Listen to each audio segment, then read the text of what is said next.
The Board of Assessment Review. Today is Thursday, February 12th, and it's almost 9:15. We just had to have a little meeting outside, so apologize for the delay. Just want to remind everyone that these meetings are recorded and also are live on YouTube, and they can be viewed at a later date as well if you want to go back to the meeting. So with that, let's have a roll call. My name is Joe Saya. Sue Straub. Carl Masterpole. William Eppolito. Bill Ryan. Okay, thank you. And let's see, are these all individuals? Just one apiece? 121, okay. Very good. So we have 133 West Pleasant Ave. Okay, if you want to come on right up here, sure. How are you? I'm good. How you doing? Good, thank you. Yeah, if you can speak right into that, that's perfect, just like you did. So you're here for 133 West Pleasant Ave. And what I'm going to do is I'm going to swear you in. I'm also going to swear Ann in, as this is the first hearing of the day. And we'll go from there. So if you can raise your right hand. Okay. State your name for the record. Charles Matlock. Okay. You both affirm to tell the truth and give accurate information to the best of your ability? Yes. Okay, very good. All right, so let's take this one first.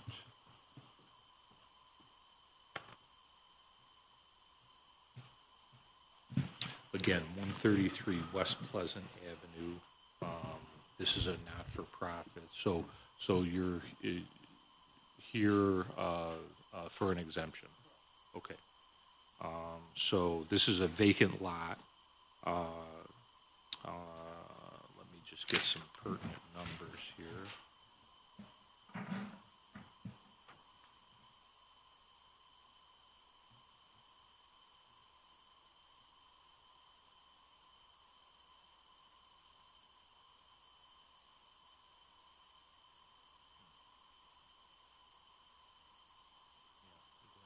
Bad sheets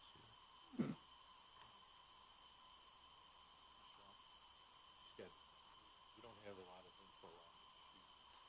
That's probably because it's just not for profits. That's it? That's all we need? Okay, very good.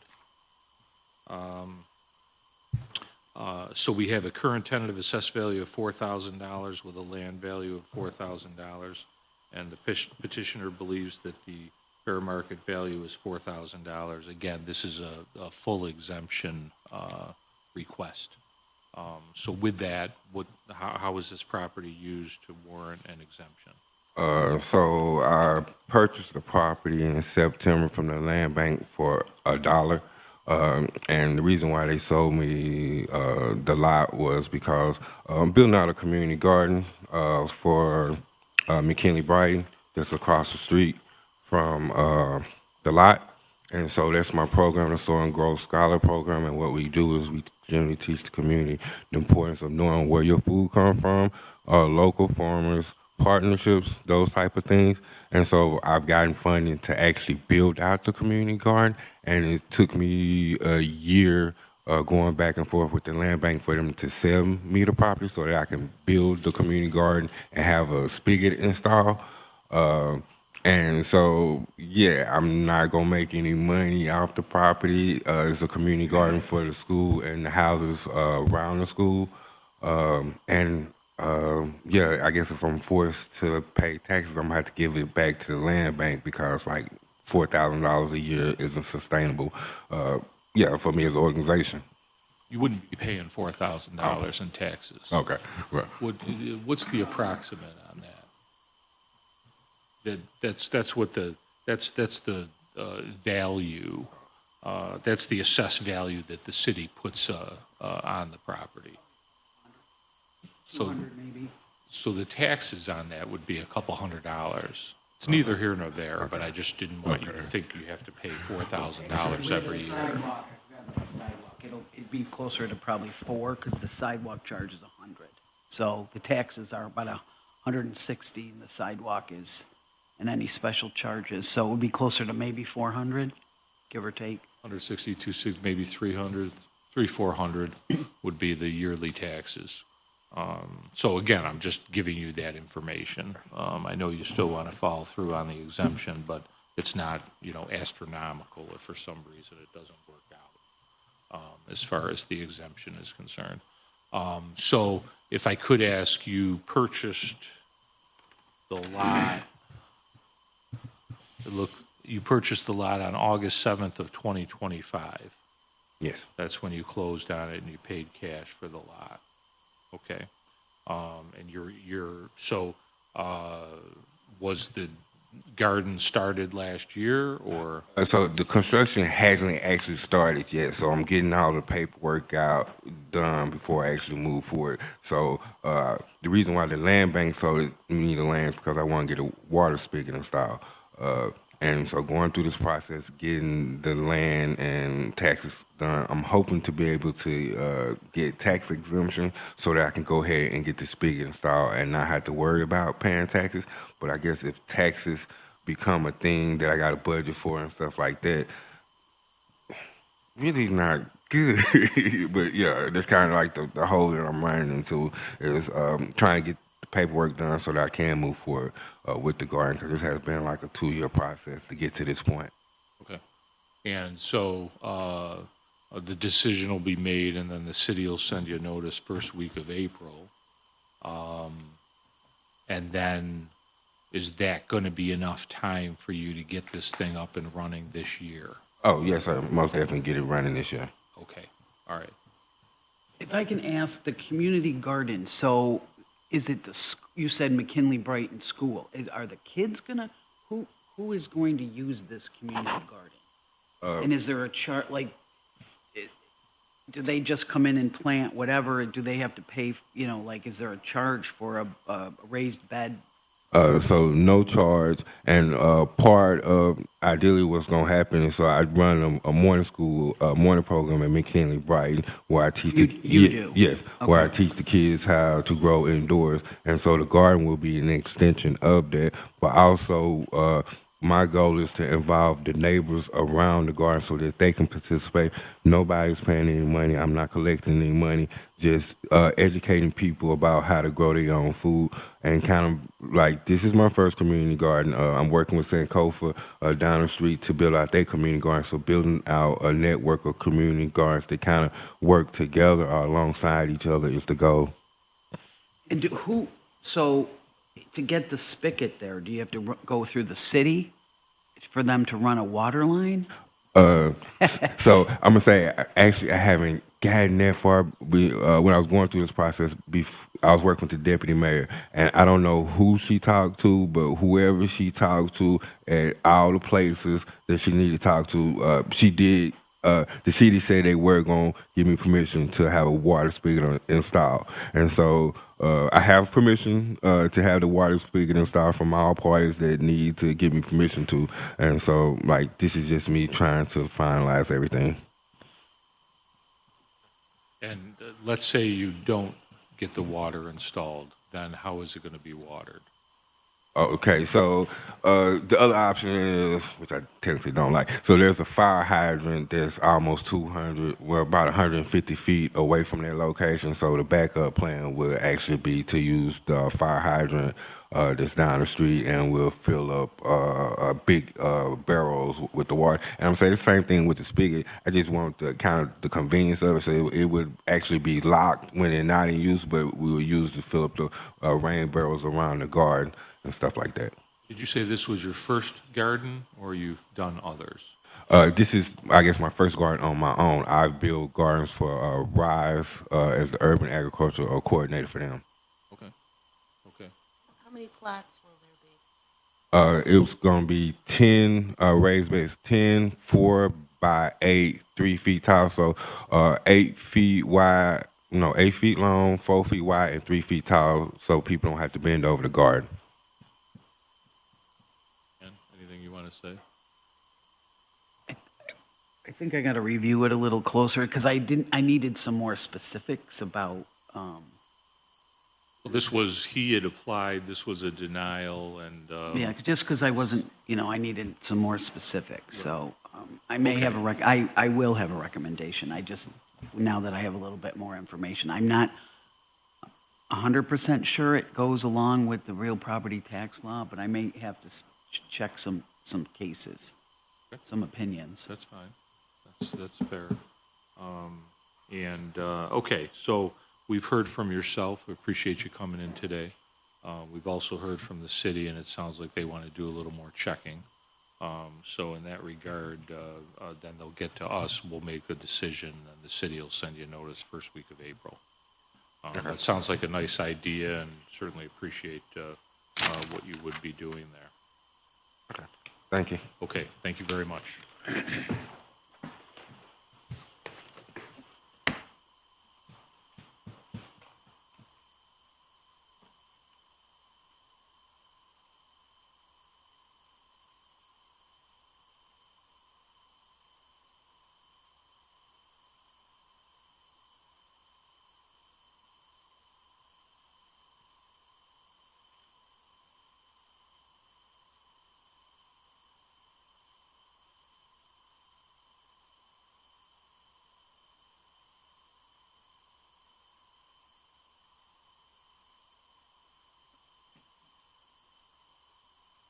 Okay, 109 Burt Street.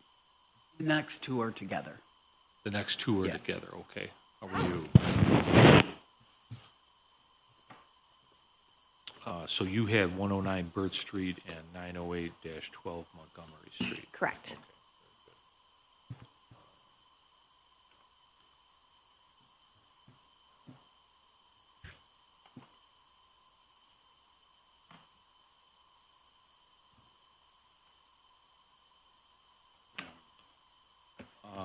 Okay.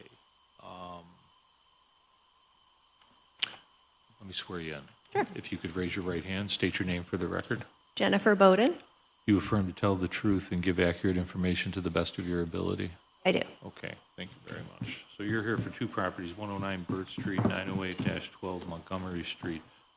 Is there any particular order that you would want these in? No, one is vacant land and one is more of a warehouse type Okay. structure. So Okay. it doesn't really matter. Okay, all right, then, on the order of the list, let's go with 109 Burt Street. Let me just read it into the record. And this is an exemption request. Correct.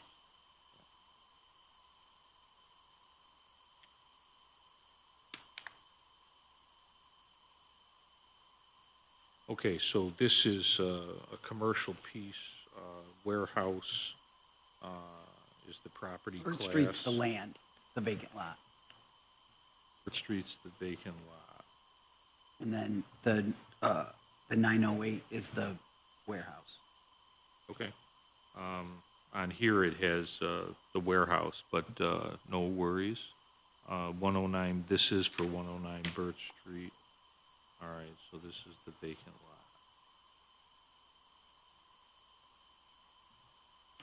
Do we have the right exemption? Okay. Current tentative assessed value, 29,000 with a land value of 29,000. Petitioner believes the fair market value is $50,435 as per the 2025 tax assessment. Okay. So this is a vacant lot, and what is the situation? Was this a new application or a denial? Denial. A new denial. A new denial, okay. Yes. So Morrisville Auxiliary Corporation is a non-for-profit corporation that was created in 1953 to support SUNY Morrisville. So to do that, one of those things that we support is the Educational Opportunity Center in Syracuse. And they needed this in 2018. They wanted this property purchased at the time for a parking lot. They were going to do a parking lot when they renovated their new building at the EOC Center. And since then, they are not needing that parking lot, but they are using the warehouse for classes. And they have classes there, construction classes, some sort of gardening, woodworking classes as well. So that's why we're looking for the exemption as a non-for-profit.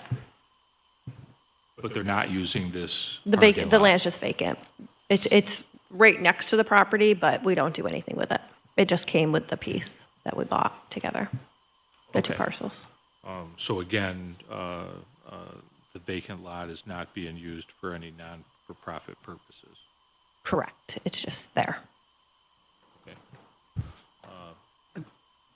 I have a question. So the property currently is in the name of Morrisville Auxiliary, Correct. but the paperwork that was, part of the paperwork that was given to us still says, I mean, not the old articles of incorporation still say State University Agriculture and Technical Institute at Morrisville. So it doesn't, is there a reason Yes. why the property went into the auxiliary and not the, Correct. So if you look at that paperwork, there's a name change on that paperwork. And it changed in, I don't even know the date, a long time ago, to the current name that we are. So that's in the paperwork, yeah. That's Okay. after that you have in your hand. okay, It looks like this. okay. Can I get down there and take a look at it? Of course, yes, anytime. Mhm. And has anybody from my office looked at it yet? Do you? I don't believe so, no. Okay. We would put you in touch with the Equal Opportunity Center. Tim Penix is the one who manages the property. And I could give you his cell phone and he could bring you down to the property. Are you talking about the lot? No, the building itself. Oh, all right. The lot you could have as well. Yeah, you can see that anytime as well. It's right I need next to door. see a vacant lot, but yeah. No, I know wanna- that. What I was Oh. getting at is, We're just I doing the- probably should read this Okay, in. yeah, Okay, let me do that. Let me read this warehouse in. And since we're speaking about it, 908-12 Montgomery Street. This is the warehouse. Current tentative assessed value, $122,000, with a land value of $89,000.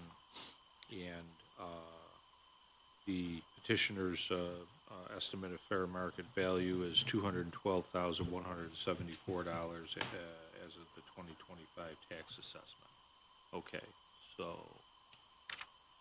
So this is used for the education of the students at the center. and how often is it used? Every day of the week. Say Every day of the week. Well, not Saturday, Sunday, Monday through Friday. Monday through Friday? Okay, Correct. very good. So that was, and I assume you were looking for more information on yeah, this yeah, thing I here. just, yes, I want to take a walk through it. Of And I'll course. give me Tim's, and then I'll just, at the. Do you want me to email you his information? Yeah, I have that's your email. fine. Okay. Okay. Yeah. I don't believe there'll be a problem with at least the warehouse.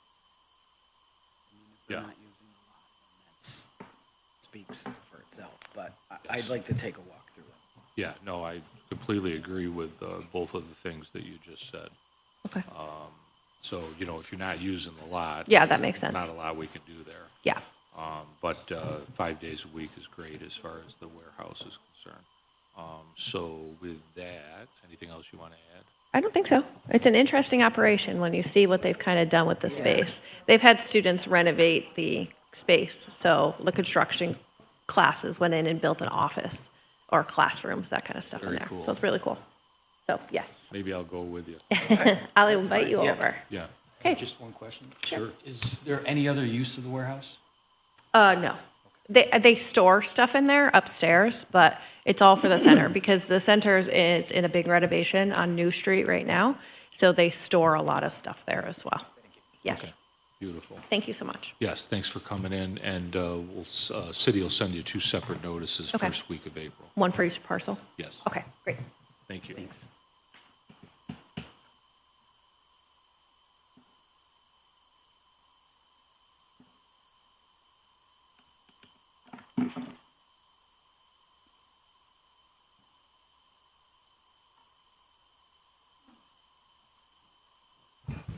Okay, 830 James Street.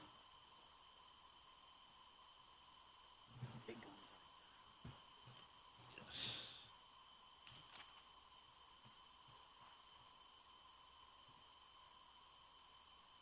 Good morning, how are you? We can get you out of the chair. Oh, thank you. Oh, Bill, Yeah. there's one here too. You want me to be in the center? They don't fit. Okay, I'll do the start of the show. And actually, I think we can move them back. Thanks. You can move that. Yeah, we can move the microphone too. Excuse me. Okay, thank you. Okay, so this is 830 James Street, Helio Health. Okay, if I could just swear everybody in, if you could raise your right hands. State your name for the record. Robert Seigert. Consuelo Lickstein. Do you affirm to tell the truth and give accurate information to the best of your ability? Yes. Okay, great, thank you. So let me just read the property, and this is a full exemption issue? Yes. Yes, okay. This is 830 James Street. This is a residential building, care home. Current tentative assessed value, $2,700,000 with a land value of $700,000. And we don't have, given the exemption request, no estimate of fair market value. Okay, let me just go through here. Okay.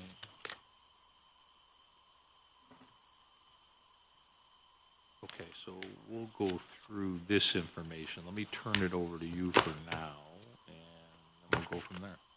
Sure, no problem.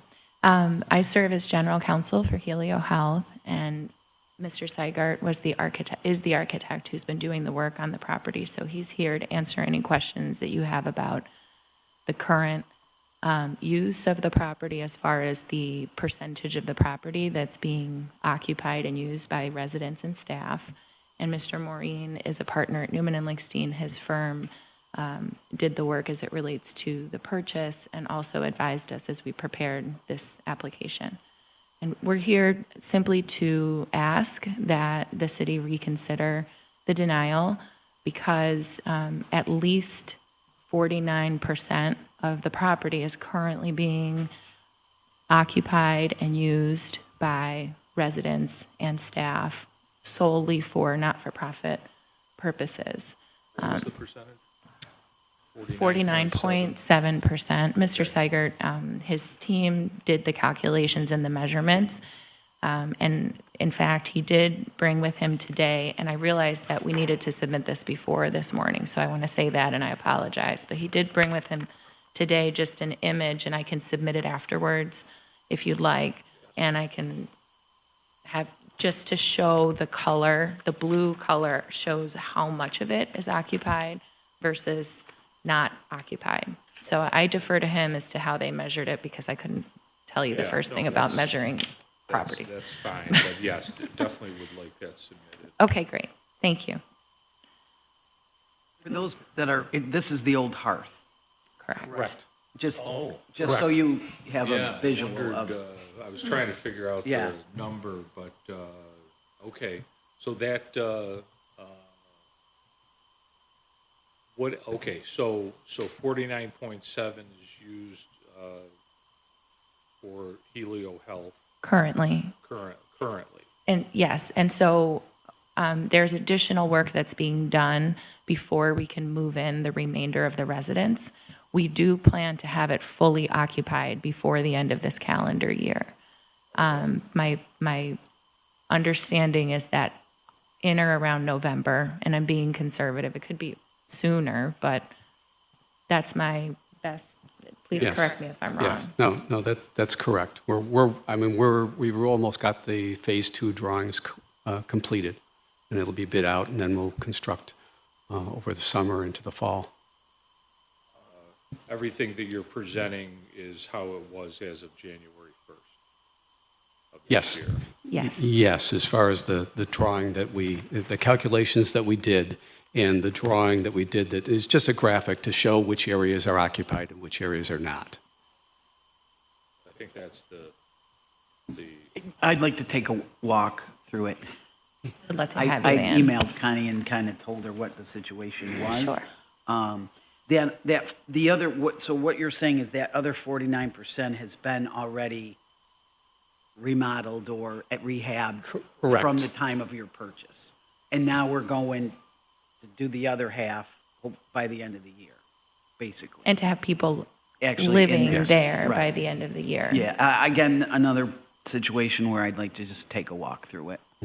If- Anytime, If Ann. the board. Love to have you. You know, yeah, and/or her availability. Yep. We might be I mean, I able to don't do that. foresee a problem. I do like to just get my eyes on it. Sure. Please let me know and I'll make it happen. I have the contact information, so. Would it be you or is it going You to be can somebody? go right to Okay, me. Okay. I'll go. Is it possible to, or do you want a copy made of that? I can leave this with you, or Bob, did you bring? I brought another copy. I have 2 copies, so That would be great. File. that. Okay, good. And I'm happy to email these to Ann in PDF form if that's helpful too. Whatever's That would- easier for you all. I think that would be, would you like that, Ann? Yes, please. Okay, yeah, that would be helpful as well. Anything you want to add? Not at this time. Yes. Oh. The closing took place in the middle of July of 2025.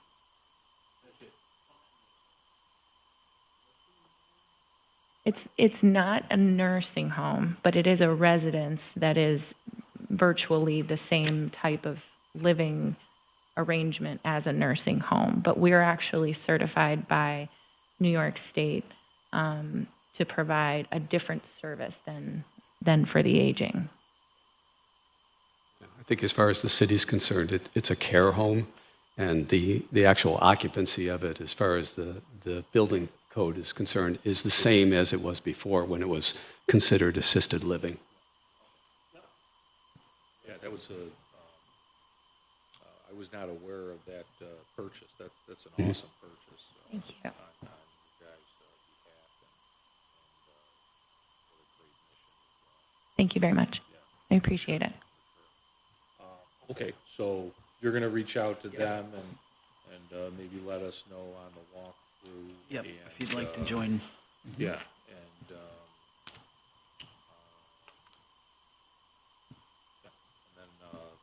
city will send you a notice first week of April. Okay, that sounds wonderful. Thank you very much for your Thank time. you for coming. Thank you. Appreciate it. It's a great project. Thanks. Thank you. It's a great building too. My mother worked there for a little bit, receptionist and what have you. And it's a beautiful building. We designed that originally in 1999.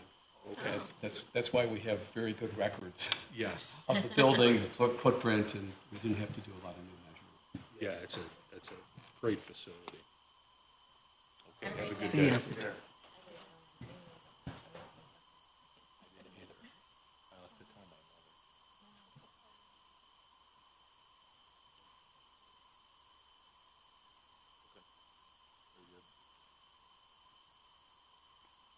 These are separate? Yes.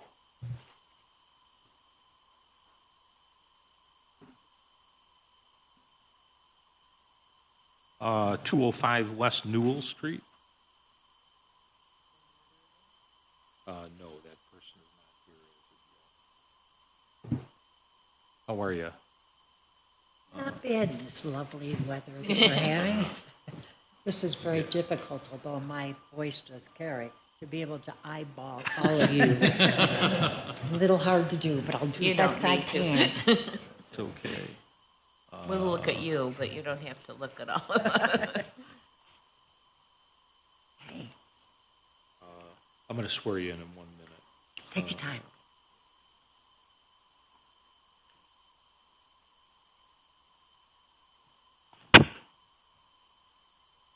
Okay, thank you.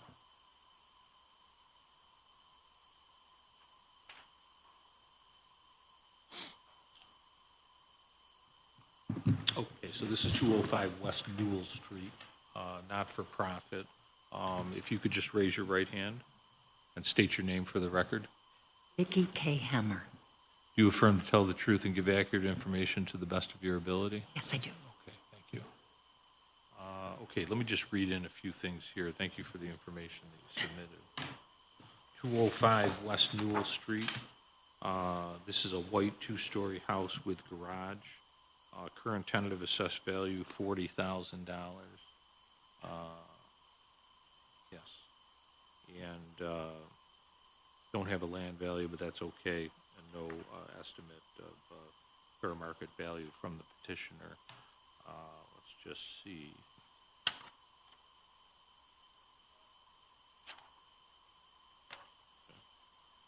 Okay, so I just have the application, although you submitted some information, so we'll take a look at that. And let me just turn it over to you, and you can tell us a little bit about this property and the ministry. We are a nonprofit 501c3, and the Lord gave me the vision in 2015. By 2018, the ministry had purchased a house, 205 West Newell. Prior to that, the ministry was working out of Greater Love in Christ Church, the corner of Midland and Lafayette, which my husband and I were members of. And we bought the house, by the way, from the land bank. And we began all of the fixing and making it ready to pass code. And while we were doing that, we brought some young men, 16, 18, 20 in to assist the professionals in doing the work. And with that all accomplished, we had several successes of the young men joining programs, and 2 of them are now working at the Jewish home on Genesee Street. Full-time jobs and tax payers, praise the Lord. And this is what our ministry is about. We want to reach out to whatever program the Lord makes available to us. We pay for our property. We own the ministry house. We own 2 large trailers, and we own a cargo van. And we have a young man that's been working for us for several years, and he and I would go out and do clean-outs for a local property manager. And they pay us for the job, and while I'm in there, I remove all of the items that are in good shape, that are gently used, and that could be used by wash it, clean it, sanitize it. We rented a larger space in the meantime from Greater Love in Christ Church. And by the way, I need you to know that we have gone through the COVID, and we did not fold. We stayed in the black because we continued doing the cleanouts. And then we began having to rent 2 storage units for all of the stuff that the Lord has given us that is not going into the land bank. And not only that, but we will have our thrift shop open, which is out of Greater Love in Christ Church. We sell the items for a very, very small amount. So we have got a lot of walk-in people from the South Side, a lot of non-Americans. That walk into this property? Walks into the church, not Greater Love in Christ Church. I mean, the ministry house. Right, so let's focus on the property. Okay. The property, right now, we are not doing any actual ministries out of the house because we've been taking so much time with the thrift shop. But also, we have a full room, which is my office. The dining room is shared. We have a house. Dining room is shared with what? With the young person that is staying in the house, taking care of the property, doing our lawns, doing the hedges, keeping the fence trimmed, keeping everything shoveled as need be, keeping the house safe, and keeping it in beautiful shape. So I'm very, very happy with the person, and it covers the utilities, and so she doesn't have to pay utilities. So she pays a very small amount, and that includes the utilities, which is $860 a month. That's not too small. It's not too big either. It's not too big. I was a landlord, trust me. If I had kept my properties before COVID, instead of getting $650 a month, I'd be getting $1,200 a month. That's a huge amount difference. And like I said, with that, she has a complete upstairs to herself. We do not bother her, we take any of her property. Your usage of the property is an office in the building. An office, sure, or What's the square footage of that office, roughly? old houses, 8 by 9, Less than 100 square feet. I would say yes. What's the square footage of the whole property? That I cannot tell you. I am sorry, I didn't have that paperwork with me. Do we have that, Ann? If now, we can get it. All right, so less than 100 square feet on the office. We use the dining room for meetings. We use the kitchen, and we have part of the cupboards. 1,500 square feet. And you use the dining room for meetings? How often do you meet? Once a month, Once a month? yes. All right, so 12 times a year. Yes, unless something else comes up or that we have a program. We have a summer, we invite the neighborhood to come out. The yard is fenced in. We set up children's games. The neighborhood comes in and they win prizes, and we hope that we can sign them up for future programs. Okay. And how many days a year do you think that takes place?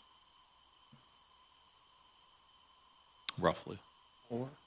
Four Yes, days? Yes. Well, more than that, because you're talking about all the prepping and bringing all the things that you need into the house and, and keep it there until we're ready to put it out. So I would, maybe 12 days.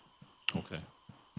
So maybe 1 month out of the year would take care of the usage, it sounds like. At this point, and we also have the complete basement that the ministry uses.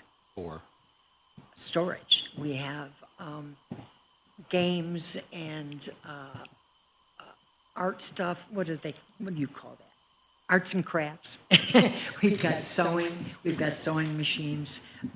The Lord has provided us with so much stuff that we can use for upcoming programs.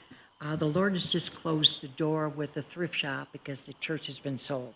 So we're in the process of moving out, having huge sales. So if you know any families or programs that can use stuff for very, very, very cheaply, send them down. We're going to be open, hopefully, to the end of March. We should be out of there every Saturday between 12 and 2. It was the only time that we're going to keep it open.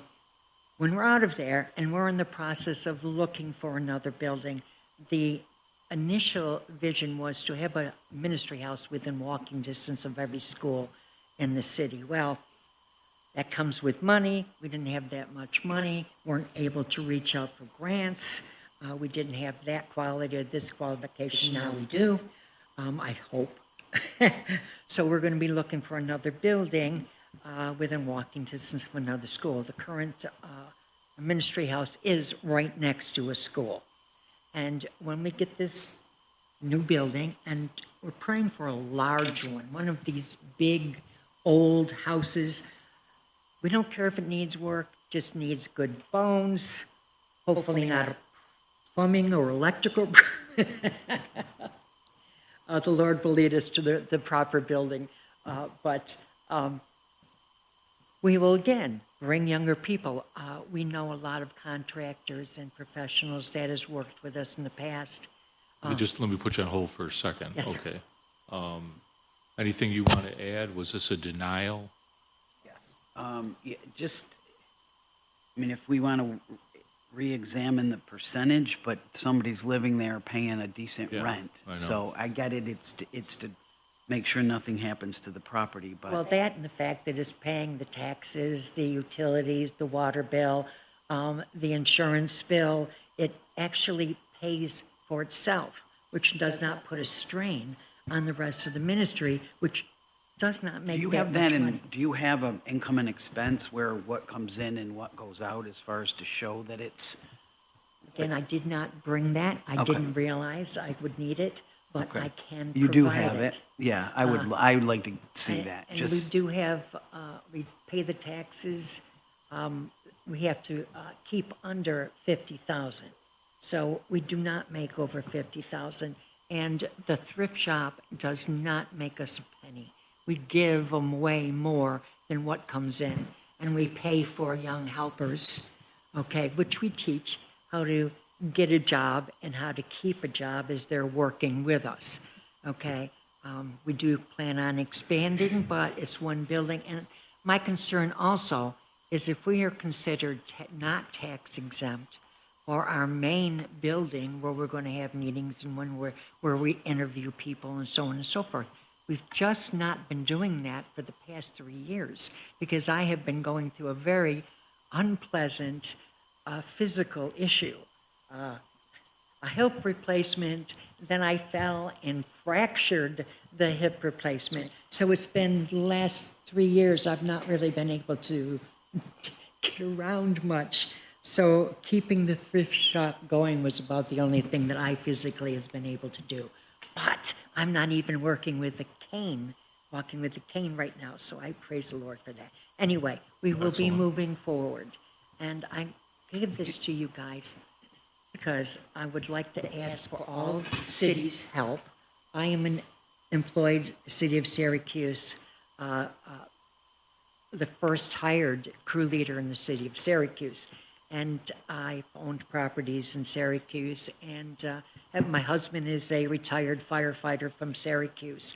Not that I'm trying to get pointers here, but if you guys know people that could join us and that might have this type of vision, okay, we need volunteers and we need people that would like to step up and lead different programs. So my time is up. Yes. To put it nicely, yes, we try to allot 10 minutes per, but no, definitely appreciate all the information. I appreciate all of what your I'll do time. is this by his spirits ministry .7, is that It Christie's? is not. Okay. Yes, and Christy no longer is with us, unfortunately. I just Okay. did not cross her off the card. Okay. All right, thank you. Is that still the email, though?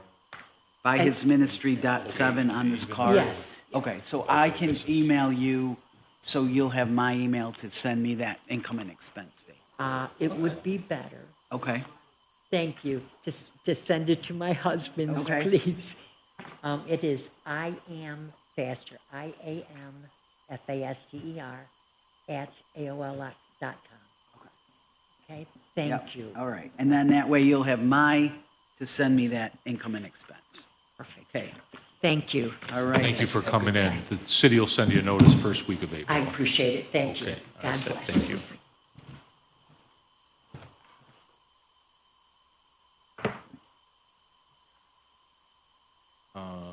Okay.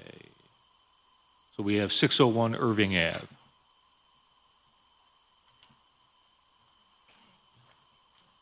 How are you? I'm good. Good.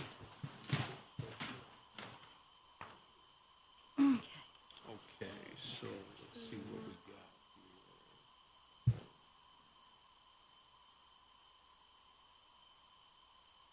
here.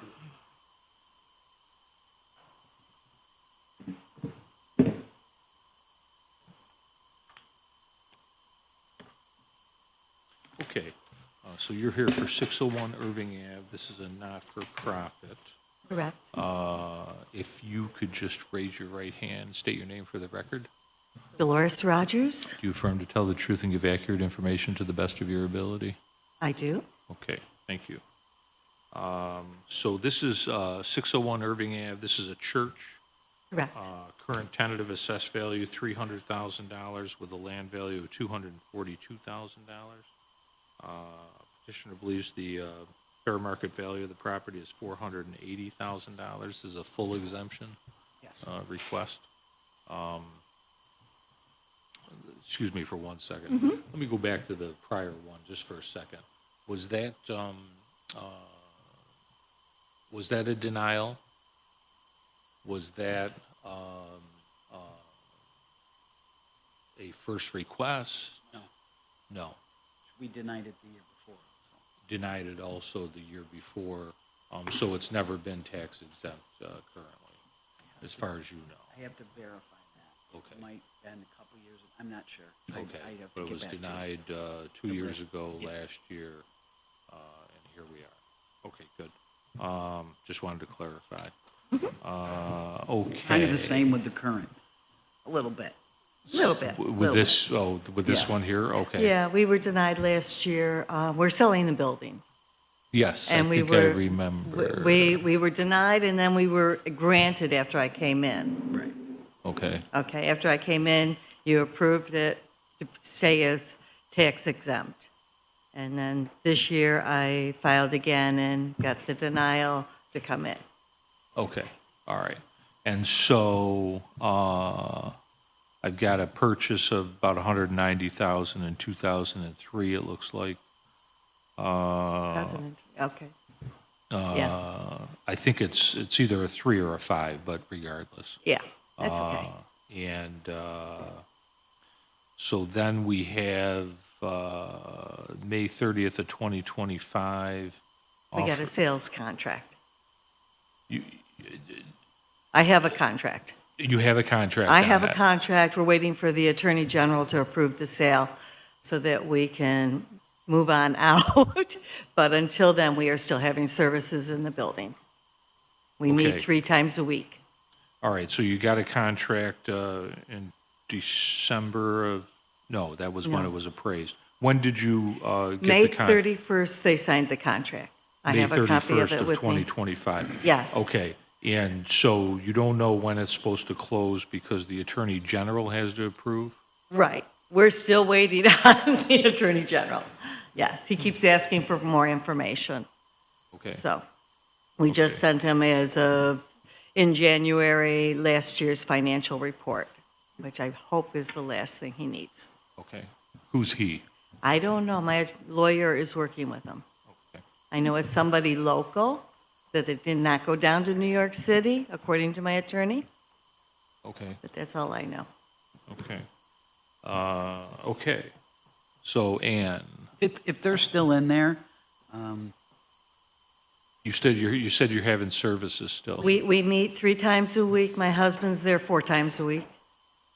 Okay, all right. Yeah. So that certainly stands the test of usage. right? And, okay. And you just weren't aware of Yeah, I the just- updates? Well, correct. And then the sales contract, is it another not-for-profit? I am not sure of that. It is a Jewish community, but they tried to ask us if we could hand over our non-for-profit when they. It doesn't quite work It like doesn't that. work that way, is what we told them. So Okay. that's in their ballpark with their attorney. Not your Not my your problem. right, right. They do want to keep it as a synagogue, but there's also talk of wanting to turn the downstairs into a kosher cafe. So I don't know what they're going to actually do with it. Got it, okay. They're hoping to serve the Israeli Jewish community that's working at upstate. Got it, okay. I'm all set with that one. Very good, okay. We're good? Yes, we're good. Another year, okay. And Probably hopefully won't next see year you I next won't be there. We hope. Between you selling and me retiring, we're good. Oh, there you go. I'll meet you at the deli. Okay. Have a good one. Thanks for coming in. You're welcome. So that one next and then this one. Okay, thank you very much.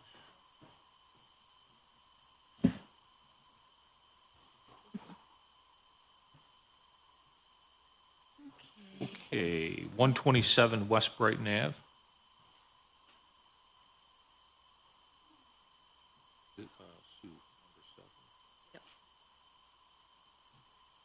number 7. Good morning, how are you? Okay, so you're here for 127 West Brighton Ave. Yes, sir. Okay.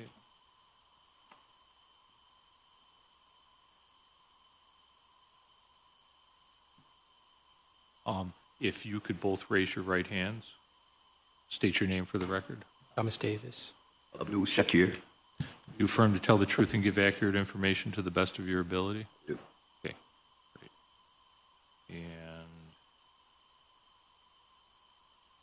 trying to remember, I had the prior state or name, I think, hopefully. Yeah. I did. Dolores. I had her state Yes. her name. Okay, thank you.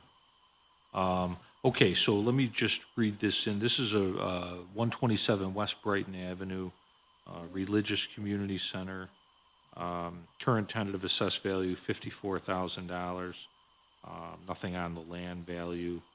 Petitioner believes the fair market value is $54,000 as well. This is a full exemption request. Was it? It was a denial. 'Cause I have a couple questions, but if you want to do your thing and. Oh, that's Or I fine. can go right to the issue. By all means. So we were here last year, right? Yes. So are there 4 apartments there? Well, in terms of rooms, yes. Okay, but they're not rented, No. correct? You use the whole house as part of your Community the center. ministry? Yes, or- ma'am. Okay. I guess that's where because are you fixed the porch or something, right? Yeah. Yeah, the front porch got fixed. Okay. And then, but as far as, so there is 4 kitchens in it, but, No. No. Just Only one kitchen. okay, that's, all right. Because I tried to check with codes, so there's only 1 kitchen. Yes.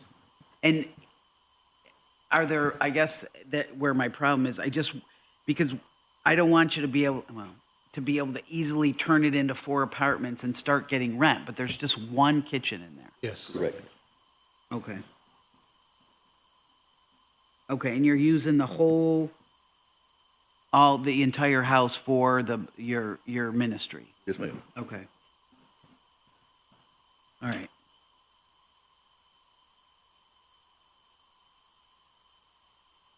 Okay. I guess that's where I want to verify with codes also that they know that there's only 1 kitchen and not 4 apartments in there. There's not space where you could easily add the other 3 apartments? Like, is there capped water and capped gas for the stove or whatever? Or how long has there only been 1 kitchen in there? It's 15, 16 years. Okay. That's what I wanted to verify. And you're in there, how often do you meet? We have prayer, morning prayer, noon prayer, evening Okay. prayer. Yep. 7 days a week. Okay. Yeah, I'm all set with that. Because we're the only inner city Islamic society center in Syracuse. All the other mosques, they're not in the inner city. Great. Okay. Yeah, I'm all set. All right, very good. So I think Ann has the information that she needed, and, we've heard, and if we have any questions, we'll defer to Ann as well. Yes, sir. But it sounds like you've supplied what she was looking for. So thank you very much for coming in, and right, thank you. certainly have a fine day and stay warm. Thank you. Feel free to visit us. Yes, thank you. Well, we got an invitation prior, so we've got some work that we got to do. In case y'all haven't heard about our bean pies, maybe next time I come here next year, 1, 2, 3, 4, 5, 6, 7 bean pies. All right, that sounds good. We'll be sure to deny you next year, too.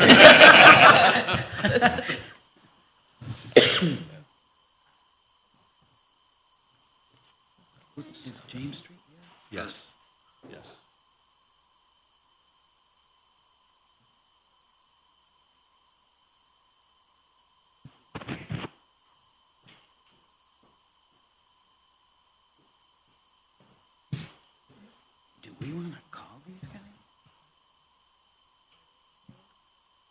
I mean, it's only 10. And they're not due to noon?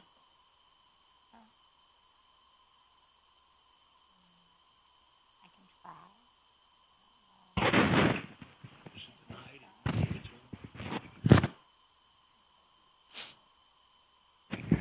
Joe, so Finn's isn't till noon. We only have, Not till noon. They start at. Starts at 11? It does say could 12. say that but- says, okay, that, all right, never That's- mind. I that's looked at Joe. 12 and, okay, Yes. Gotcha. never mind. No, I can see that as well. Denied last year, this past one, and did we restore it? That's what I thought. Right, yep, remember he had a great stories yeah, about yelled out boxing and stories. rolling down the hill, and Yeah, yeah, yeah. yeah. He was a good storyteller last year. Yeah, Yeah, it said, yeah, it said 12. okay, It's I just looked at actually 12, 11. okay. Yeah, No, no, gotcha. we're fine. Yeah, no problem at all. Okay, 3429 James Street. How are you? Hey. How are you? Good, thank you. Okay, you're here for 3429 James Street, which is Liberty Resources. Yes. Yes, okay. Good. So if you could just raise your right hand, Sure. state your name for the record. Kelly Wolf? Do you affirm to tell the truth and give accurate information to the best of your ability? I do. Thank you. So again, 3429 James Street, not-for-profit, residential use facility, housing Liberty Resources, crisis respite residential program, funded by the New York State Office of Mental Health. Correct. Okay. Yep. Was this denial or? Yeah, and what was denied last year too. So I guess we need to know what's happening, because, so it sat, anybody in there at all in 20? So right now, they are doing construction on it. So they are in a temporary location while the construction is getting completed. The construction is set to be complete May 6th. But were there people in there when you took it over? Oh, Okay, yeah. so when you were Yeah. here last year, there people were in there, and then Correct. you had to move, because I just, very familiar, because I drive by it all, and I just wasn't sure if there were ever people. So Oh, when yeah. it was sat exempt, there were people in there, Absolutely. but then you had to move them out Right, to work on it. to work on it out. Correct. And you're Oh, working okay. on it. Yeah, It's that- right I down drive by, down- Is that Steve Thomas is working on that? Gosh, that part I don't know. I didn't But put yeah, in it's my right by the facilities plaza. sidekick with me. Yes. Yeah, because I think his I mean, sign you is out could front. see through it at one point. Yeah. Right, exactly. But now there's new black windows and all that good stuff. And there's a We're little talking about the addition, same. is there a small addition going? I mean, don't worry about it. I was going to say yeah. that. I'm not 100% sure on. Okay, that's where my concern was, that it said exempt with nobody in there, but there were people, then you took them back out. Yeah. And they'll be back May 6th. Okay. All right, and, yeah, yeah, as a matter of fact, I think last week, I drove by there, I think last Thursday, and there was actually a couple guys on scaffolding Right. outside. Yeah. Freezing, Looks like maybe I'm beer, sure. yeah. Those And poor and I guys. happened to drive by and I'm looking, Yeah. concerned about them falling off and what have you. I'm okay with that. I just wanted to make sure there were what the situation was, so. That the people are going back in Oh, after the yeah, renovation. absolutely. Yeah, it looks, A lot of like work. whoever's doing the work is doing a nice job. Yeah. Yeah. And I did check in with our facilities guy before I came, and he said they're starting like on the inside now. So I think the majority of the outside is complete. Yeah. Yeah. Okay, you're good, Ann? Yes, I'm all set. Did I hear you say you're retiring? As of when? Soon. Whenever And guess they let what? you go. Nobody's going to replace me, so it'll be a, Well, we know that. well, right. yeah, That's right. yeah. Yeah. That's right. Oh, well, That's the plan. congratulations. Thank you. Thank you, 40. All set? Okay. Thank you. Yep. I know you wanted to come down, Kelly, so. Because, it's yearly. There's been a lot of yearlies today.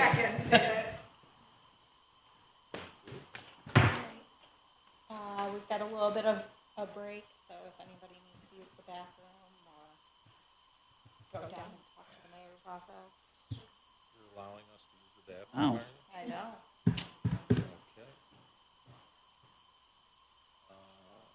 Okay, so. Okay. The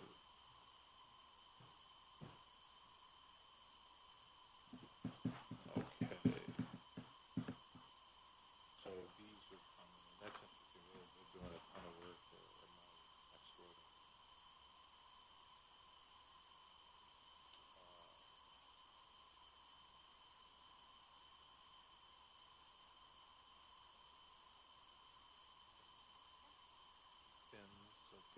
Okay, yeah, I think we're good.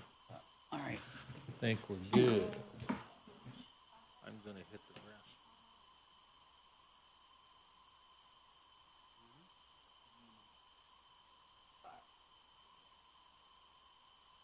So it's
Tomorrow for the lacrosse game, for the actual basketball.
Okay, so again, this is 1323 North Salina Street.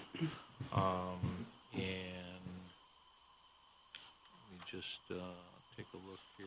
If I can just interrupt, I think there's an application in there that I haven't seen because I couldn't find one, and then I realized it was in there, but I don't think that question 10 is answered, which is what do you use that property for? So that needs to be filled out on the question number 10 on the use. No. No. The application in your hand, does that say property use at the top? Or is that the organization purpose? That's just, goes up to 5. This one here is 6, and that's that. Must So be it that might be one. this one Yeah. here. This has to be Okay. Okay. what they're using. Okay.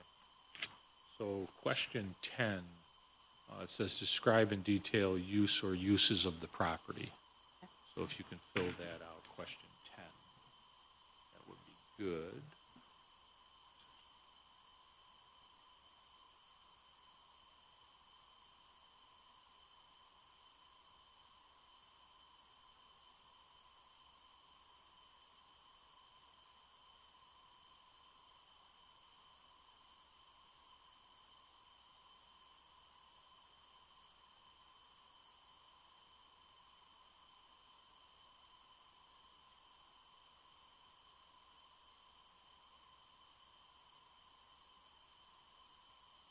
And also, we've gotten a lot of mail back, so I want to verify what the mailing address is for this property, because between us and the water department have gotten mail back, so something must be up with the mailing address. Okay. So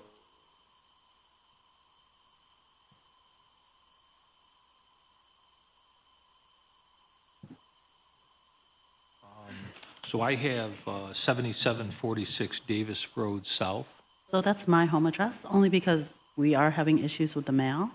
Sometimes we get mail, sometimes we don't. And in this case, we never got a renewal letter for the taxes. So I only found that out because, I went to pay the taxes. So that's the address you want it to be? So we're right now, because that's my home address, I definitely will receive it. I will reach out to the post office to see why we get it and sometimes we don't get it. But for now, for the sake of getting the mail, I'd like it forwarded to my home address. Okay, which is 7746 Davis Road South, North Correct. Syracuse, New York, 13212. Yep. Okay. All right. So we're good there. And Ann's taking a look at that. And there's no apartments or anything in this building? No. Okay.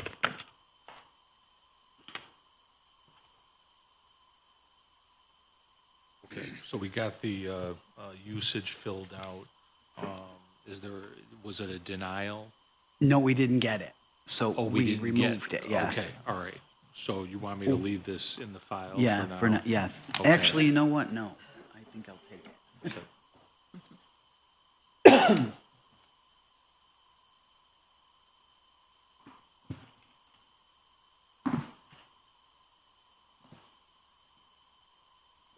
So it's just you operate your, Community center. okay. There, yeah.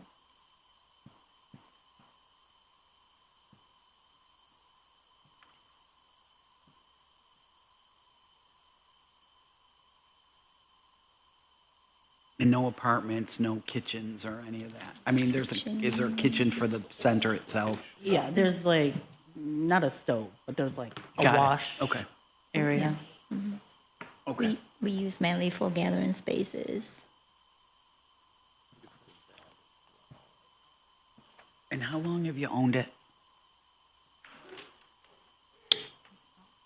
I think around 5 years. I can't remember the exact date that we purchased. Yeah, I think it was exempt and then because we didn't get the paperwork. So that's, I mean, there's definitely a problem with the mail because we send out a few different notices, like Right. the exemptions go out, then we send one, if not two notices to say, hey, we haven't gotten it. And I noticed in your water bills, they also received do you want me to change the mailing address in the water? So the water bill, now, I think you guys notify us by email now, so I get it by Oh, email. got it, okay, okay. So that's okay, but, I'll but you guys change don't do that for now, for this, yeah. unless, and when it gets straightened out, or you think it's straightened out, then you Yeah. gotta change it back to the property, or however you wanna do that. Okay, perfect. So I can just save on the PO box and just have it forwarded? Yes. to my house. Okay. that's However, okay. yes. Okay. I'm okay. Okay. Yep. Okay. I think we have the necessary information. We have the mail worked out at this point. Mhm. So if you don't have anything else to add, which I don't think is necessary, then we'll take a look at all the information. The city will send you a notice first week of April. Okay. Okay? And then the renewal form for next year? We'll go to you will- in the fall. In the fall, okay, just so I can be on Normally the it's lookout. October, September-ish, Okay, for renewal. but it's always you have to hand it in by the end of the year, by January 1st. Okay. The only thing in the file is just the application. The I'm grievance, sorry, the yeah, grievance that's fine. application. Yep. You've got the other two yes. things. So April will be notified of the decision? Yes, in April, and it'll go to you. Okay, perfect. Awesome. Alrighty. Oh, thank you, that was so easy, thank you. Have a good day. Bye. Thank you very much.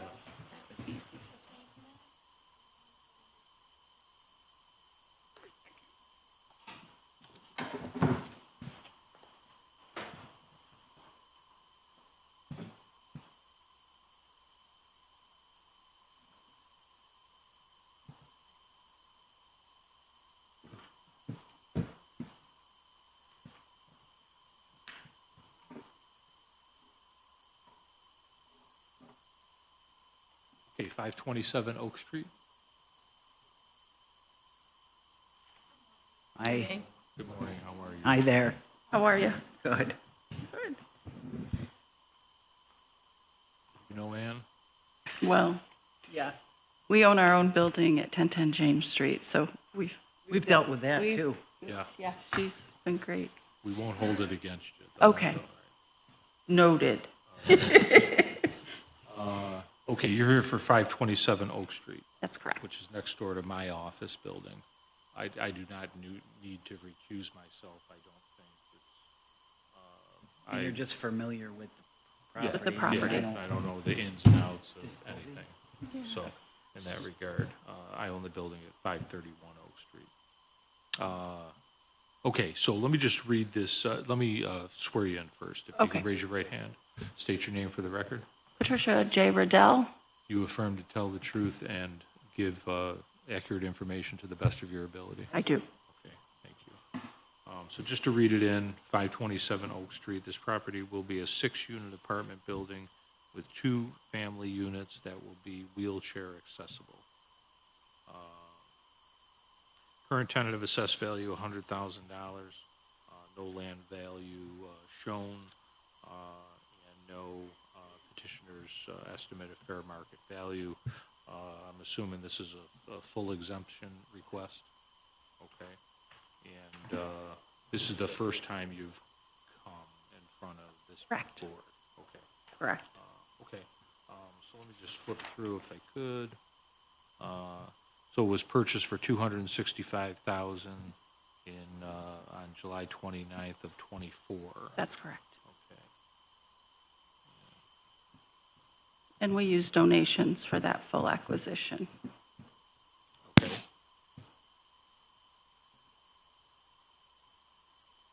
I was wondering, so the total renovation is going to cost about 1.9 million. That's correct. Not including the 265 Correct. purchase price. Yeah, it's going to be beautiful, I'm sure. Well, we're very excited about it. Yeah. It's going to be a program space. What we find with refugees that have come here is that they have to work really hard to get their English established, to get their employment established. And what we found is that the current market rates for people to pay for housing in Syracuse is high, especially for the 4 units at the top are going to be single units. for people who have come alone and who need to get established. So this is very temporary housing in terms of the fact that we will be furnishing the entire building, all of the apartments. It won't be the typical rental space where people move in and move out. We will be furnishing it. We're giving them an opportunity to use a short period of time to get themselves established in jobs and work that will allow them to be self-sustaining in the future, and then move out into other housing that's available within Syracuse. But on the lower two levels, the two family units that we're anticipating that are going to be handicapped accessible is one of the things that we have found is when the folks come, you know, the ability to find accessible housing is tough. You know, it's not as easy as it is for typically abled people. So the point here is that we have two accessible apartments where families can move into, also on a short-term basis until more suitable housing can be found, whether it's being on a wait list or, but also, you know, for them as well, being able to get themselves established in such a way that they can be self-sustaining, because that's the goal really, is to just give people a little bit of assistance in the short term so that they can get their feet under them and then go off and be successful. And so that's why we're really, really excited about this property. Also, the fact that it's really located near our office building. So, you know, we've placed many refugees over the years in the north side, and we feel like this is our opportunity to give back to the north side in terms of taking a very, I want to say this politely, dilapidated building that has had lots of issues and use funds from a grant from Senator May, and we also have another grant through Schumer, to be able to bring this up to a dignified space for people. And it was in very poor condition, and if it had been left the way it was, I think we would have lost it. And it's a beautiful, very sturdy. I mean, the things that we're doing for that, you know, price tag of 1.9 million, we're not doing any reconstruction. You know, the bones of the house have been fabulous. It's new windows, electric, plumbing, you know, bringing it up to code in terms of all of those things, and then taking it from a 10-unit property to the 6-unit, and not having anything in the basement and nothing in the attic space. So we've worked with the preservation group to ensure that the plans architecturally for the outside of the house are going to fit with their needs. And we're really excited about this house in terms, but I would love to see it be tax exempt because it is going to be used as a program space that helps people in accordance with our mission. So we don't expect to, you know, earn any kind of surplus revenue on it. If anything, we have a backup plan that if we don't fill it the way we think, for our purposes, that we would fundraise to offset the operational costs of the building. And one of the things that I've done since I've been with Interfaith Works for, you know, the last 15 years is that we're really good at making sure we plan for worst case. But the roof is going to be done, all the infrastructure will be done. So I think the maintenance costs, at least initially, will be minimal, unless something comes up that we didn't expect. And with old houses, you know, that does happen. Yeah, no, that's true. When target date of completion? Okay, so we're working with Rich and Gardner. They have been in the building since September. We're probably more than 50%. It's our hope that by the 1st of July that we will be finished. And everything is moving along in a very good fashion. We've had a lot of good experience with Rich and Gardner on our 1010 property. We were able to do a new parking lot, and they helped us with that. And then we got another grant for actually gutting and reestablishing the bathrooms in our building, 3 levels. You know, it was 1960, 50 to 60s, you know, structures, so those have been all revamped. So we have a commitment in this community to not only just to help people, but to have safe, affordable, well-cared-for properties in Syracuse. Yeah, no, absolutely. It definitely shows for sure. And anything? Well, I guess that's, so they've been in there working since 25, September. Yeah, Okay. we got our permits somewhere around the end of the summer. So it was quite a while from the time of purchase to the time of starting the work, just because of the permitting process that we went through. But once that was finalized and we had the green light to go, we did. It We was were just, we were ready. out there at the end of the year, it was hard to determine if anything was being, Tom went out and looked at it. So they've I'm been- assuming doing all the interior stuff. I gave you pictures in my application, just to try to give you a Oh, okay. sense of before and after. So, Okay. and now it's even, you know, I just got a payment application for $275,000 this morning, and this is my second one, so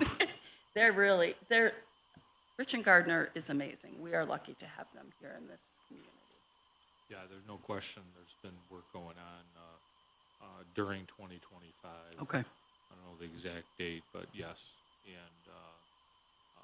And they're there, you know, Monday through Friday. Is somebody there if Tom wanted to take a walk through? Absolutely. Okay. All right. Absolutely. Just let me know, and we'll make sure that Okay. we let the contractor know to expect you. But,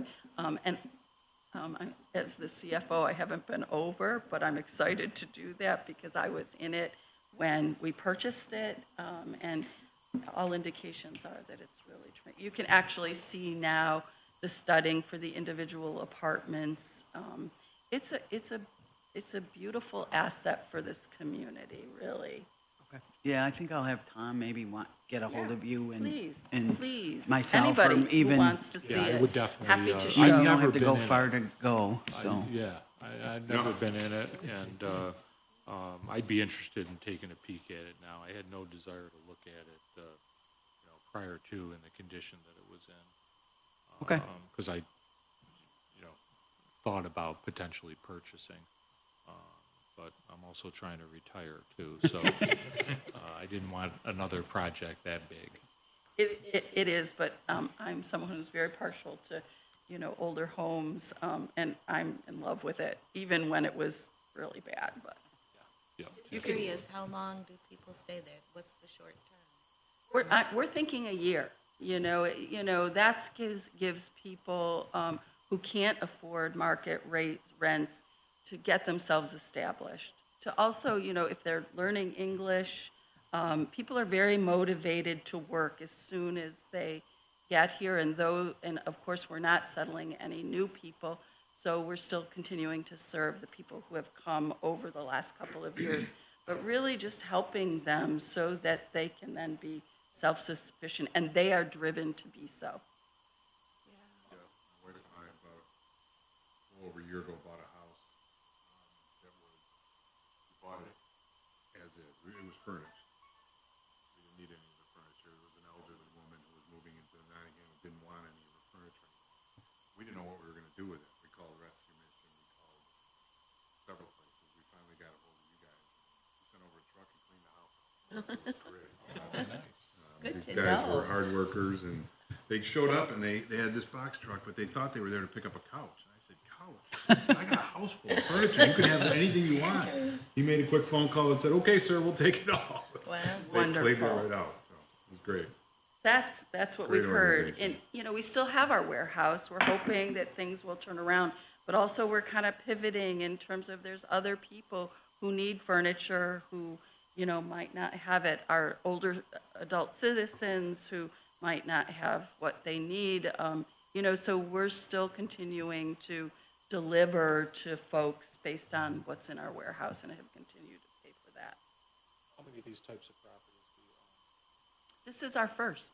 This is the first. well, other than 1010 James Street, Right. which is our operational building, it's our first. And we have been at this, I've been with Interfaith now for 14 years in May. We looked at a lot of properties through the land bank, through, the real estate market, just trying to find a home on the north side. That was always our intention. The beauty of this is the bone structure was so great that it was worth the investment, right? So that it will be here now for the long term. Is there further appetite for doing other locations? It's not part of our strategic plan to be landlords or to have commercial properties. That's not to say that maybe something might happen in the future where we may entertain it, but it's not part of our strategic planning now. And this is really, I mean, we have tenants in our own building, so at 1010, based on our applications, that we have 2 organizations that reside in our building, but they're not-for-profit agencies as well. So we have always rented to not-for-profit agencies. So with the hope that, their market rents against their budgets is reasonable as well, rather than going out into just normal commercial space. And the fact that we're co-located means we help each other. If there's, a grant, sometimes we can do things together. So we're just. Any other information you need? Nope. I'll have Tom to go just take a look at it, just. Please, Okay. anyone, And if we'll you're get a hold of- interested, it's really I'd fun. like to take a look at it if he wants to reach out to Yep. me. Okay.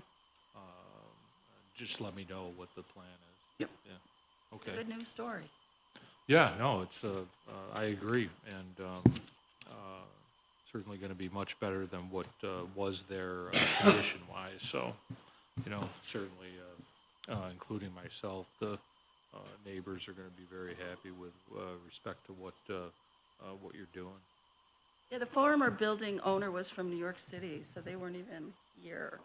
Yeah, and it also changed hands a few times, and I will say that I've owned my building since, I'm going to say June or July of 2010. Never had an issue as far as tenants, occupants were concerned, as far as the building was concerned. It was just the landlords were pretty absentee. But never had an issue, they'd come in my driveway to turn around type thing, which, no big deal. But overall, never had an issue as far as occupants of the property. So, no question.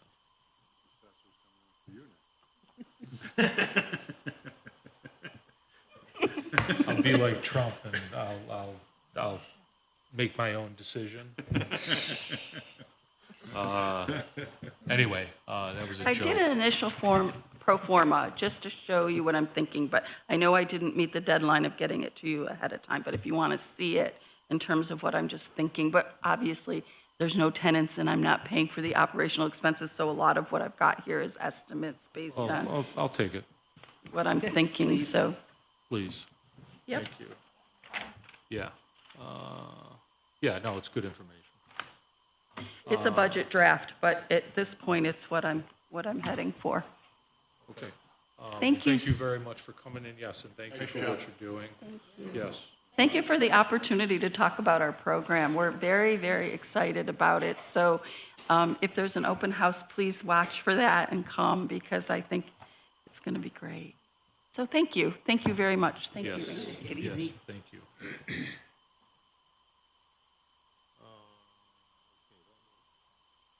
That was 10. Correct. Next will be 11.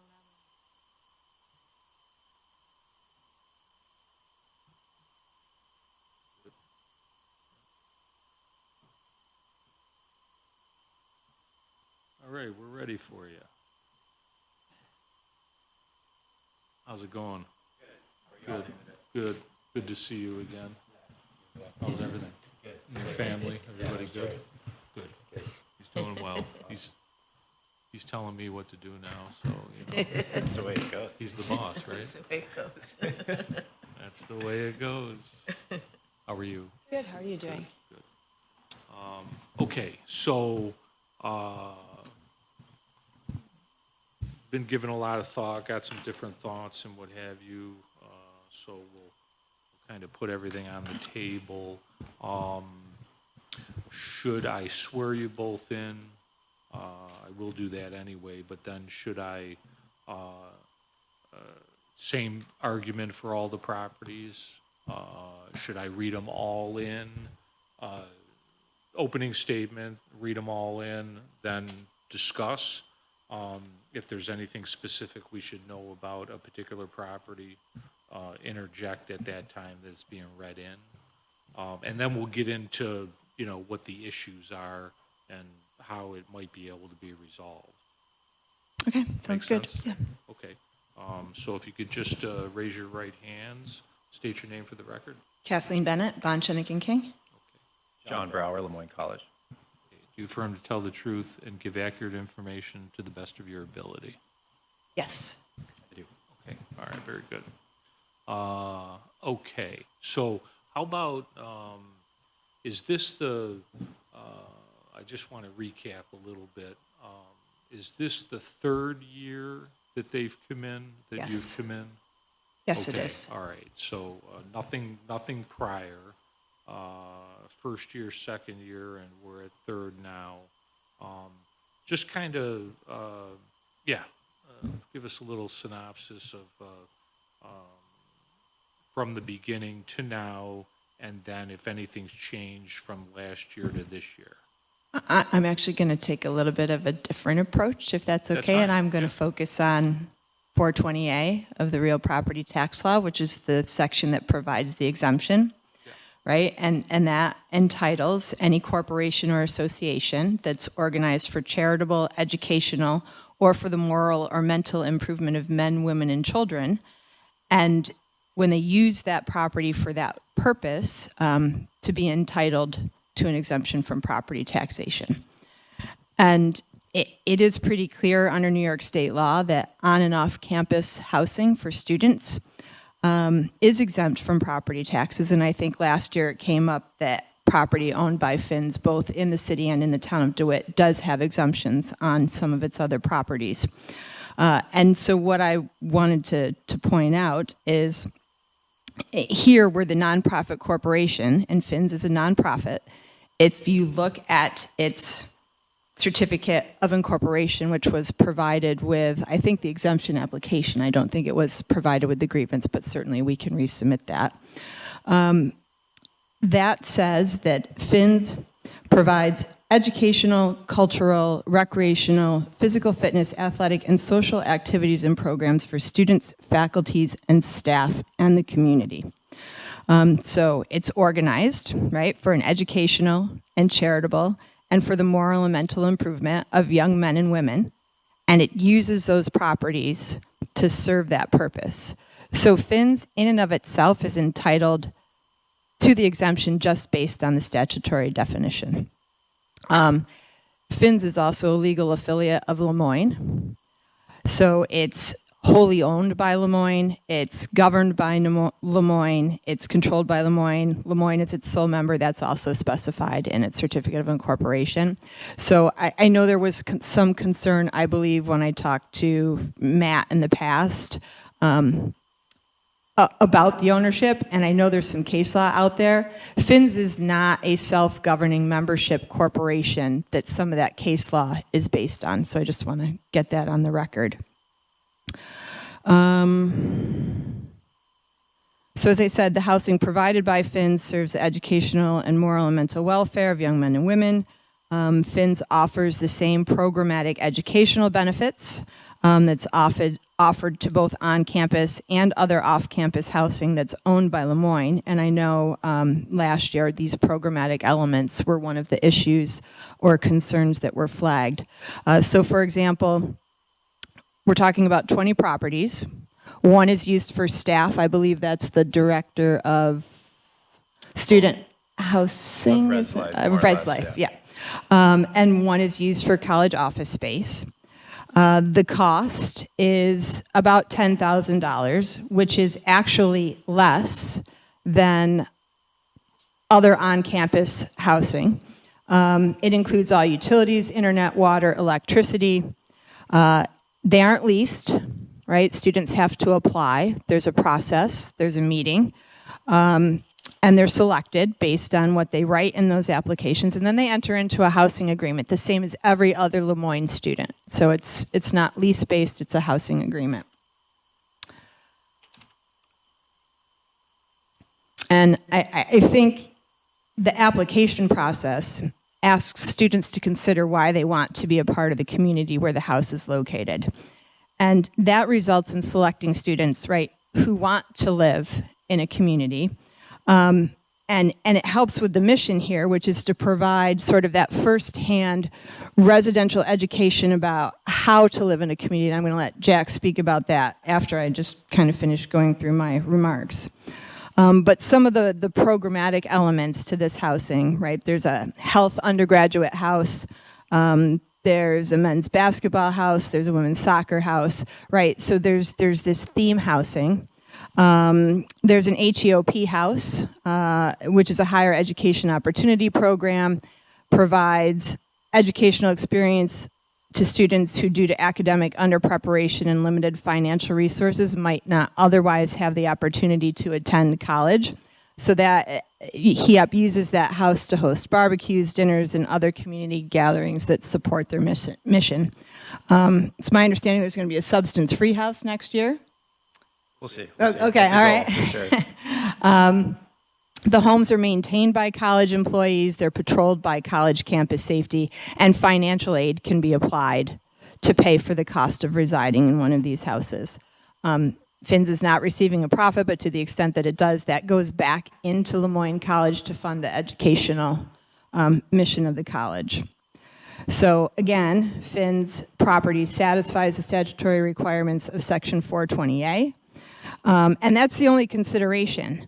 So I think one of the other things that came up last year that I heard Matt say was that the city didn't want to be in a position of advantaging one property over another based on, one property getting an exemption. FINS isn't competing against your private landlords. FINS is providing student housing to students of Lemoyne. And so that consideration should not be relevant to this application. It should just be, does FINS satisfy the statutory language of 420A? And I submit that it does. And we're happy to answer any questions, and I'll let Jack say anything that he would like to say. Yeah, I think, but if you want to jump in. Yeah, I think my only really minor correction is we don't provide internet or Wi-Fi, but everything else. He said that last year, though. I got that from last year. That must have been Joe. Okay. But yeah, I think, if I was going to reiterate anything, it's that we're really happy to offer an educational opportunity for students that decide to live in the Salt Springs neighborhood.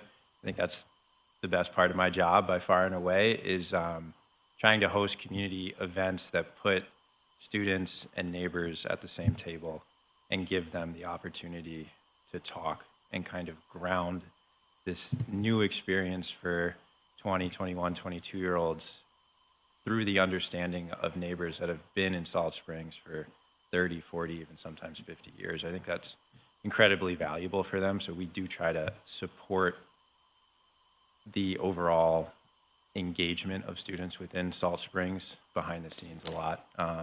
I'll also say I'm really proud of the HEOP house and what they've been able to do with that space, having access to a kitchen and a backyard and strengthening their cohort of about 80 students and hosting events for them and going door to door and inviting some neighbors to those barbecues and just creating a really nice neighborly experience so that when you walk down the street on a Friday evening, it's not your stereotypical kind of red Solo cup oriented student activity, but it's family friendly and it's, it's great to see. And it's really rewarding to try to foster those kinds of environments in Salt Springs with students and neighbors.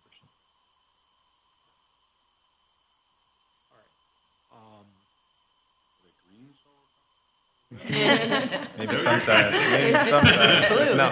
Blue. All right. They're sold. So let me just open up. I'm going to read all of these in, but I just want to look at one thing here. Okay. So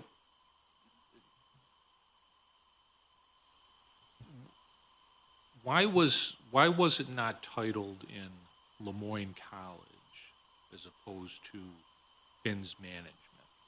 You know, why, you know, Syracuse University, I think, has everything Syracuse University. And then we have this Finn's Management. Why was that done? Why was it done? And is it possible to retitle everything to Lemoyne College? Because I think that's basically the crux of this situation, I think, and I want you to speak if on anything that I'm incorrect on, okay? Yes, understood. But if what I'm hearing is that if these properties were titled in Lemoyne College, then it would be an acceptable process to get these things under a nonprofit status. Am I correct in that? About the 420, by the 420, yes. Okay. Okay. So my question. Easier, I guess, and I'm not privileged to the conversations with Matt. He would be here, but he's sick.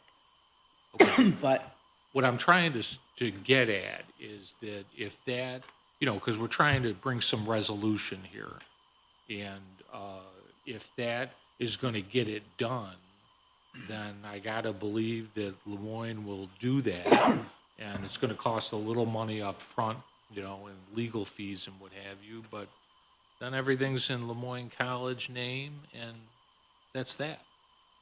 I don't know if it's that simple, but that's all I seem to be hearing, and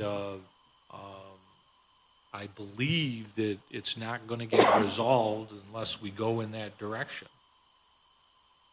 So It's my understanding it was done because they were looking to compartmentalize liability and then be able to sort of track the financial operations better. It's easier to do that when it's not part of the college as a whole, as I understand it.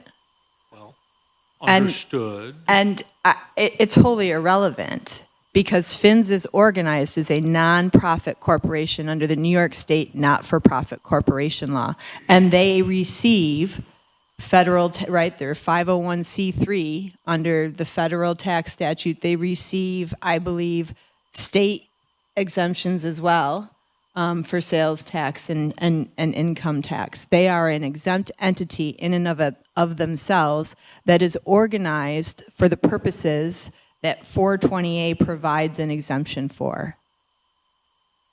And they use those properties for those charitable and educational and for the moral and mental improvement of young men and women.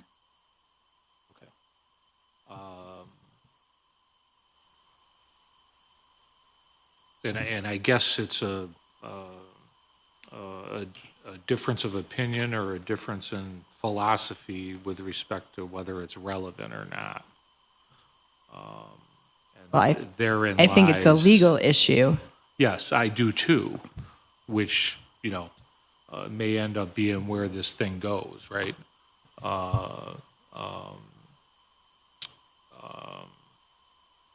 You know, without speaking out of turn, if you will. Okay. Let me read these in and get these on the record. I think that's the next step, and then we'll come back. You don't care about the order these are read in, I assume? No. I think they're in the order of what's on the sheet. Do you have an extra sheet that we could just provide them from a list standpoint? Okay, all right, very good. So it'll be in that, if you look at 11 o'clock, 1600 Salt Springs Road, that's where I'll start off, and I'll just work my way down. And I know that this is all a not-for-profit issue. All right, so we've got 1600 Salt Springs Road, student housing, current tentative assessed value, 120,000, with a $13,200 land value. Petitioner believes the fair market value is 195,000. Again, it is a not-for-profit request.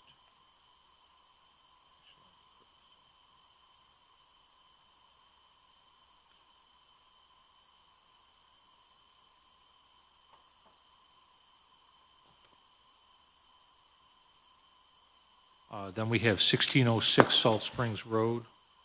This is student housing. Current tentative assessed value 120,000 with a land value of 13,200. Petitioner believes the fair market value is 229,000.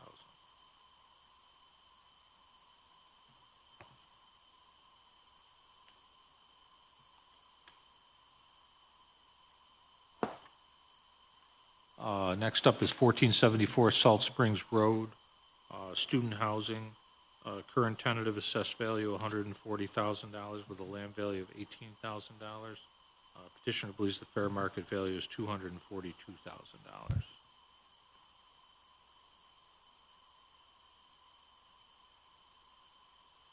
1125 Salt Springs Road.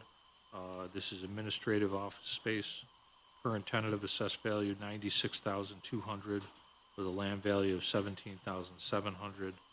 And the petitioner believes the fair market value is $449,000.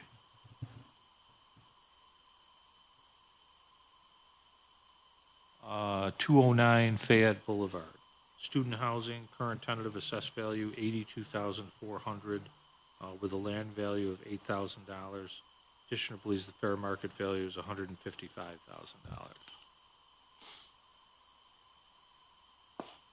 254 Fayette Boulevard, student housing, current tentative assessed value $81,900 with a land value of $10,000. Petitioner believes the fair market value is $133,000.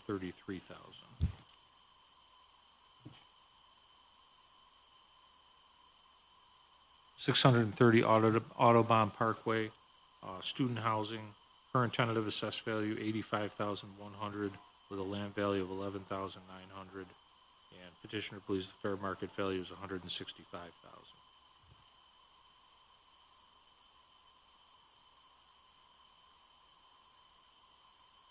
612 Audubon Parkway, student housing, current tentative assessed value $98,600 with a land value of $11,900. And the petitioner believes the fair market value is $226,000.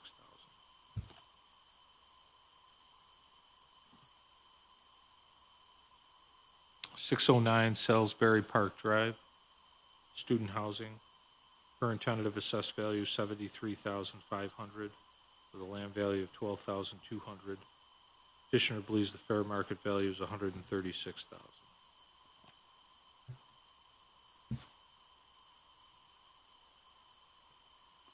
400 Fayette Boulevard, student housing, current tentative assessed value $88,000 with a land value of $11,000.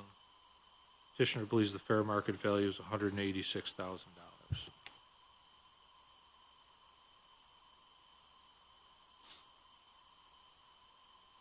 201 Harwood Ave, current tentative assessed value $70,600 with a land value of $10,600. Petitioner believes the fair market value is $157,000.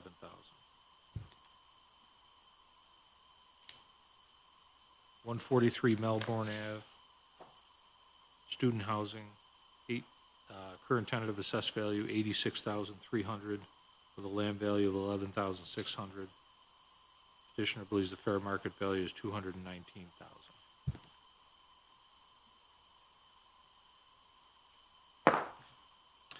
142 Melbourne Ave, student housing, current tentative assessed value 84,000 with a land value of 11,600. Property owner's estimate of fair market value 156,000.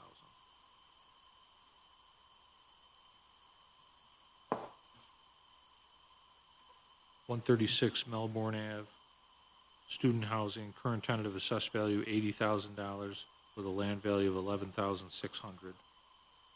Petitioner believes the fair market value is $196,000.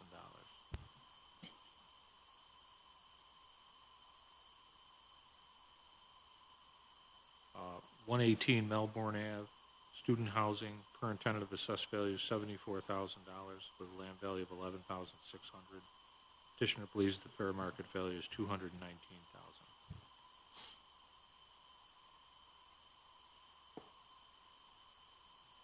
$117 Phillips Road, student housing, current tentative assessed value $140,000 with a land value of $10,800. Petitioner believes the fair market value is $189,000. 115 Phillips Road, student housing, current tentative assessment $135,000 with a land value of $19,500. Petitioner believes the fair market value is $200,000.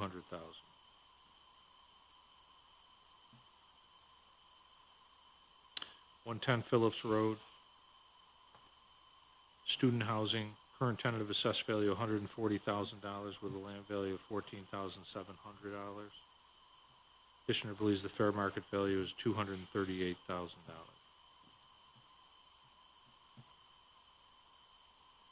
109 Phillips Road, student housing, current tentative assessed value $140,000 with a land value of $14,300.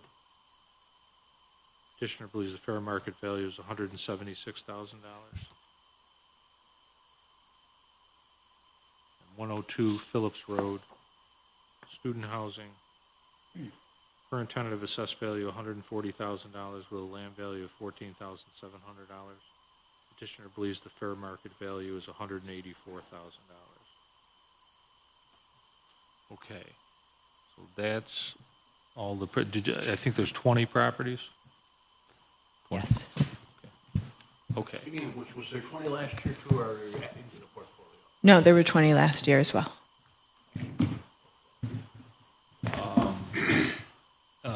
I'll come back to you, but Ann, anything you want to say? We will revisit the 420A requirements, but again, Matt's not here and I kind of like to discuss it.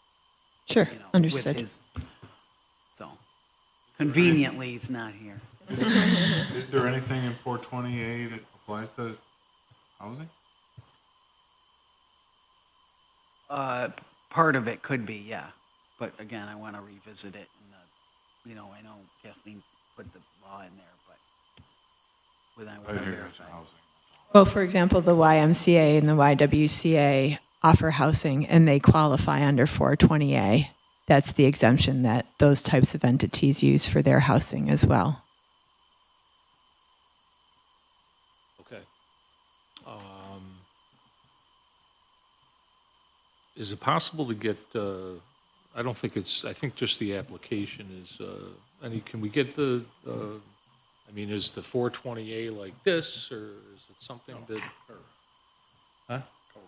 Okay. Can I get a copy of that? Yeah. So maybe we'll start off with, or at least get into that. And because we want to try to resolve it, right? And I know you do too, and you as well.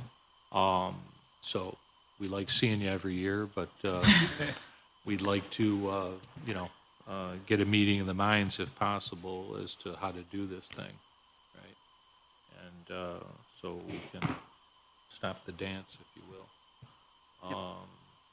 And anything else you want to add? We did just receive the information request yesterday, so if we could just have, I don't even know if you want additional information, but if you want anything that was in that request, we did just get that yesterday, we'd be happy to provide any additional information. It was just hard to do it. Yeah, it's more, it kind of goes with any type of commercial grievance, more Right. or less, but we have all the income and expenses, so. Okay, we so should- you have whatever Yeah, was we in don't think we that, need you anything have more. everything. Okay. So I think we're But good if there. we do, and again, we'll review everything with Matt and our legal, but I think we have everything we need. Okay. I mean, because like I said, we're happy to provide whatever. I also don't want to over-provide or provide something you already have, right? Yes, Right, right. Joe? Yes, yes. No, we don't want you to over-provide either. Right. But, yeah, no, I think, anybody else have any other questions? I just had a couple. So you said it's a legal affiliate of Lemoyne. Does Lemoyne have any control over the decisions made by this nonprofit? It's my understanding that it does, yes. And you said that any profits that are left over, which is not the intent, they would go to Lemoyne. Yes. Do you have any record of how much profits were given to Lemoyne? I don't know that it makes a profit at this point. Yeah, we reported a loss Right. in 24, 25 on that income. I can give you the income statement Yeah, if if you want it, that's- but I yeah. believe it's in our packet as well. Yeah, it's attached to the application. Oh, okay, all right, very good. And then just a third question is, you said the services or the community service resources are the same as provided to other Lemoyne facilities for housing. As far as the programming goes? Programming. I would say that it differs in some capacities in that, let's say if a student's living in a dorm, they're going to have some different needs. So that's going to be more about how do you get along with all the other freshmen that live in that dorm. So you're going to have an RA and those types of supports. When you move out into the neighborhood, there's a bit more independence, but you've got different neighbors than college students, right? So the programming, the supports are there, but the audience and the objectives differ a little bit. Does that make sense? It does. Okay. So all these are apartments then? These the are all buildings? single-family homes. Single-family homes. Yes. Yeah. Bill's new to the board this year, so not familiar with the two priors. Did I hear right that there is a fraternity or sorority that has a house there, or is it not? No, Lemoyne College does not have Greek life. Thank you. Are there any Lemoyne students that live in that neighborhood that don't live in a Fins management house? I'm sure there are. Would you like to let me know? No. Follow up on the portfolio issue. Is it your, I mean, this seems to be a successful program, thanks to you. And I don't think any of us have an issue with what you're doing. I think it's admirable. It's, the question. But are you going, is there a plan and the master plan to expand that? I would say, without speaking out of turn because I don't make those decisions at Lemoyne, that this was a group of 20 properties that was purchased from one landlord in one transaction. So it was a bit of a take it or leave it scenario, which is why they're a little more scattered around the neighborhood. So I would be shocked if Lemoyne went out and purchased properties that were that far west or east in Salt Springs. They do have some, like the Vets House and an Erie 21 house and some other properties right on Springfield Road and Salt Springs Road, immediately surrounding the campus. I wouldn't be shocked if a property came up and they were interested in it for a various number of reasons. But not necessarily purchasing another portfolio, so to speak. No, I don't believe so. No, and just to reiterate what Bill said, we definitely don't have an issue with the mission, and what you're doing. We're just, trying to do the right thing from a legal standpoint and, kind of caught in the middle. And so that's why we want to try to, get some resolution in the middle that makes everybody happy. Sure, that makes sense. And we appreciate the work you all do, and serving on this board it's really needed. So, No problem. Thank you for saying that. A lot of you I've seen for many years now, so yes, appreciated. Yes. Him more than me. He's older than I am. One last question I just thought of. Does Lemoyne have a shared services agreement with the city? I don't believe so, but again, I I'm don't not think, sure. I'm not aware of one, but that's, I got some information. Okay. The answer is no. okay.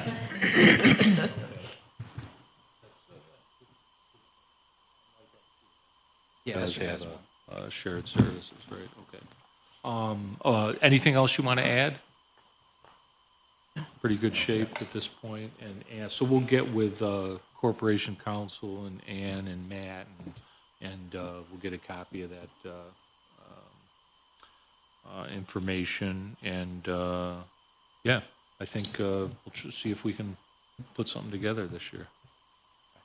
Sounds good. Yeah, good to see you both, thank you. Thank you for very coming much. in, I yes. appreciate your time. Thank you. Absolutely, absolutely. Good to Thank see you. you. Tell the Yeah. family I said hello. Yeah, I will. All right. All right. You're always looking sharp. I would do These that. young guys, they're always looking sharp. Yeah, yes. Thank you very much. Sure. Thanks again. And nice to see Appreciate you. it. Good to see you. All right, take care. Thank you. Thank you. Okay, these are yours. And before you adjourn, I just Oh, want yeah. to, Yep. for anybody that watches on the live stream, due to a conflict that we were unable to avoid, we're unable to be in the council chambers tomorrow, so we will be in the iLab. It is still open to the public, so anybody who wants to come join is welcome to, and it will be streamed, but because the common council chambers will also be live streaming, we're unable to live stream two things at once, so it will be recorded and posted next week. If anybody has any questions, feel free to call the office and I will try to answer any of them for you. But that's about tomorrow. Okay, thank you very much. And with that, that concludes today's hearings, and thank you very much. Have a great day.